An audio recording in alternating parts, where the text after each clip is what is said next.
Hey guys, welcome back to Superhero Gains. Apologies for the radio silence. Again, I feel like I'm saying that a lot, but we're back for more discussions on Marvel movies.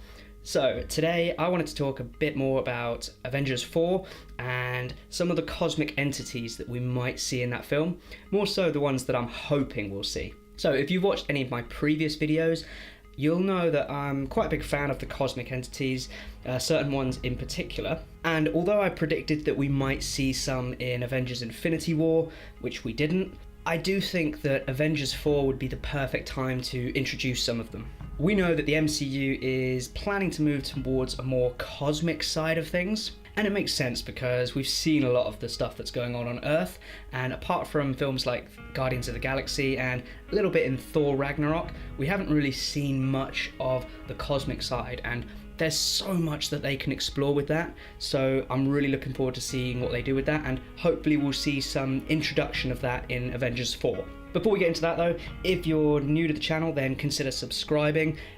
Very close to hitting 100 subscribers, which might not sound like much in the grand scheme of things, but you know, I started this channel as a little fun side hustle. Well, not really a hustle. It was on the side of my other channel, which talks about fitness. So I wanted to do this because my other passion apart from fitness is superhero films, and although it started out as a bit of fun, I'm starting to try and take this more seriously now. Gonna try and put out more videos, so it would mean a lot if you could help me get to 100 subscribers.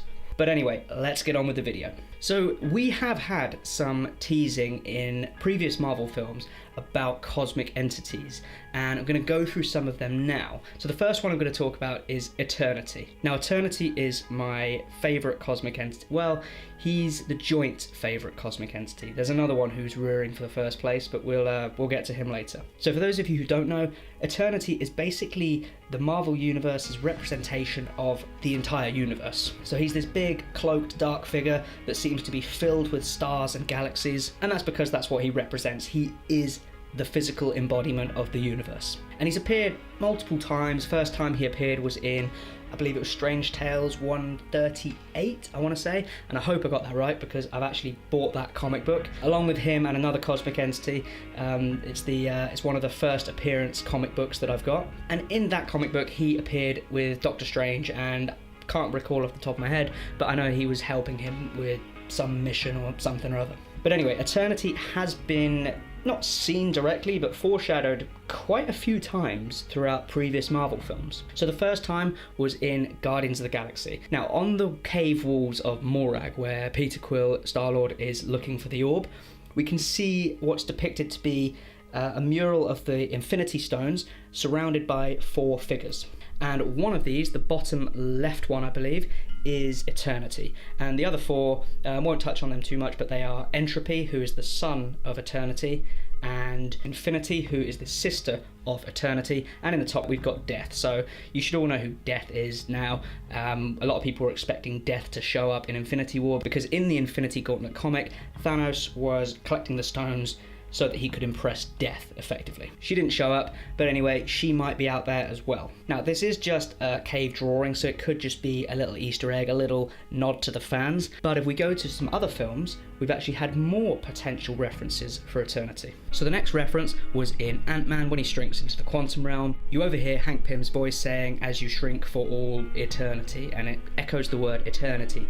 And this makes sense because the quantum realm is supposed to be this representation of where space and time end, so that would be the perfect way to introduce Eternity. And the final reference is in Guardians of the Galaxy Volume 2, where Ego gives Star-Lord the ability to, I believe, see the whole universe or something, and he says, "I see it, an eternity," and you see his eyes with stars. So that's a third little reference, because obviously Eternity is filled with stars and galaxies, and that's what's portrayed in Star-Lord's eyes. Anyway, I do hope they introduce Eternity, and they kind of need to, really, because in the Infinity Gauntlet comic book, for those of you who aren't aware, once Thanos had snapped his fingers and wiped out half the life in the universe, loads of the cosmic entities all rallied together to stop Thanos. Now, I don't think we're going to see as many cosmic entities as were in the Infinity Gauntlet, but the main one was Eternity, and Thanos effectively replaced Eternity. Because Thanos controlled the universe by possessing all the Infinity Stones, he was now strong enough to actually control Eternity, and he became the new embodiment of the universe, which was actually one of the ways that Thanos was defeated, because he left his physical self unattended and Nebula was able to snatch the gauntlet. So, moving on to the next cosmic entity. The other one I want to see is potentially Death, although it might not make sense to see her because we were kind of expecting her to only appear because of Thanos' affection for her. Well, affection, more like obsession. That's probably a better way to put it. And they kind of did the whole nod to her with Red Skull appearing as a hooded, cloaked figure. And so he kind of looked like Death a little bit. I'm not trying to say that he is Death, but it was definitely a fun little nod to the fans. So they might not actually introduce Death in Infinity War, but it would be cool to see nonetheless. Moving on to Cosmic Entity number 3, who is, as I mentioned earlier, my other joint favourite cosmic entity. Not many people have a favourite. People have a favourite food, a favourite movie. I have a favourite cosmic entity. I have 2. And that is the Living Tribunal. Now, Living Tribunal is this big gold dude with a purple dishcloth over his head, and he is the multiversal judge. Now, the interesting thing about him is any other character in the Marvel universe or the Marvel multiverse has their own version within each universe. So Eternity, there is one within the main universe, but there's also another one in the Ultimate Universe and in the MCU. So there's a different version of Eternity across all the universes. The Living Tribunal, however, there is only one. He is multiversal. So when he shows up in the Ultimates comics or the Earth 616 comics, it's the same character. Now, that's a bit too much for casual moviegoers, so they might not play on that whole thing, but he has been hinted to as well. In Doctor Strange, Mordo uses the staff of the Living Tribunal. Now, I don't think this is actually the Living Tribunal's staff. There's no way that a simple weapon like that could contain the power of the Living Tribunal, and just the way it was portrayed, it doesn't seem anything like what he is capable of. I mean, this guy is pretty much the strongest character in all of the Marvel Universe, apart from the One Above All. He's probably one of the few characters that Thanos couldn't beat with the Infinity Gauntlet. So the staff could have just been, again, a fun little reference to the Living Tribunal. However, it would be interesting to see him show up, and I wouldn't want him to show up just at the end to save the day because it would be pretty boring. In the Infinity Gauntlet comic book, he actually didn't get involved because Thanos was... all he was doing was replacing Eternity, so it was survival of the fittest. So according to the Living Tribunal, there was no cosmic imbalance, and if Eternity couldn't defend his position, he didn't deserve to keep it. That was the logic of the Living Tribunal. Nonetheless, he would be a fun character to see, and again, he appeared in a Doctor Strange comic. It seems a lot of these cosmic entities, the first time we see them is with Doctor Strange. Now, there's actually been some reports of Benedict Cumberbatch on set talking with a fully CGI character. Now, this could just be him doing another scene with Dormammu, and they could be asking for Dormammu's help against Thanos, but there's a chance he could be communicating with the Living Tribunal or Eternity. Or he could be speaking to the next cosmic entity on the list, which is Chronos. Now, Chronos hasn't actually been hinted at or introduced in any way in the MCU yet. However, Chronos is actually the father of Alars, who is the father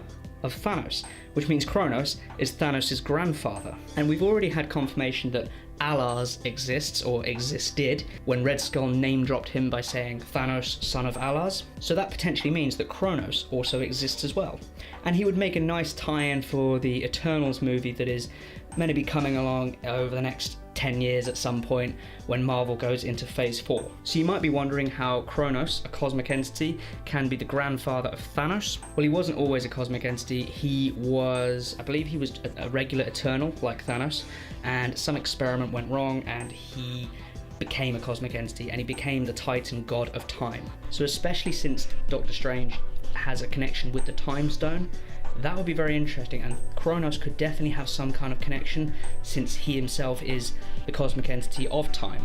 And there's one more cosmic entity that I don't think will appear yet anyway. We definitely will see him at one point, and God, we better see him at some point, and that is Galactus. So now that the Fox deal with Disney has pretty much gone through, I think they're just waiting to finalize it and make sure that they're actually allowed to. We know we're going to see Fantastic Four or X-Men characters over the next 10 years or at some point. Now, Galactus is owned by Fox, or was owned by Fox, along with characters like the Silver Surfer and the Fantastic Four. So although he probably won't appear in Avengers 4, I'd imagine that when they were filming Avengers 4, the Russo brothers, Kevin Feige, they must have had some idea that this Fox deal was in the works, and there was potential that they might get the rights for characters like Galactus at some point. So maybe, just maybe, they've thrown in a small little Easter egg to the Silver Surfer or Galactus in Avengers Infinity War. Nothing that would get them in any legal trouble, like they're not going to name drop him or show a blatant image of him, but just some sort of reference. So the World Eater or Destroyer of Worlds. You know, that kind of thing that maybe gives us a hint. Oh, maybe Galactus does exist in the MCU, just so they've got a bit of foreshadowing, a bit of setting up for their future movies once they're into Phase 4. And Galactus would be a great new threat that they could build up over the next 10 years, just like they did with Thanos. But anyway, those are 5 cosmic entities that I would want to see, or maybe just hinted at a bit more in Avengers 4. But let me know which ones you'd like to see. Leave that down in the comments below. And if you've got any other requests about other Marvel topics or other videos that I should do, leave them down below as well. If you like the video, then leave a like, if you think I've earned it, of course. And remember to hit subscribe so that you don't miss another episode of Superhero Gains. But I will leave you with that, and thanks for watching, guys. I'll see you in the next one.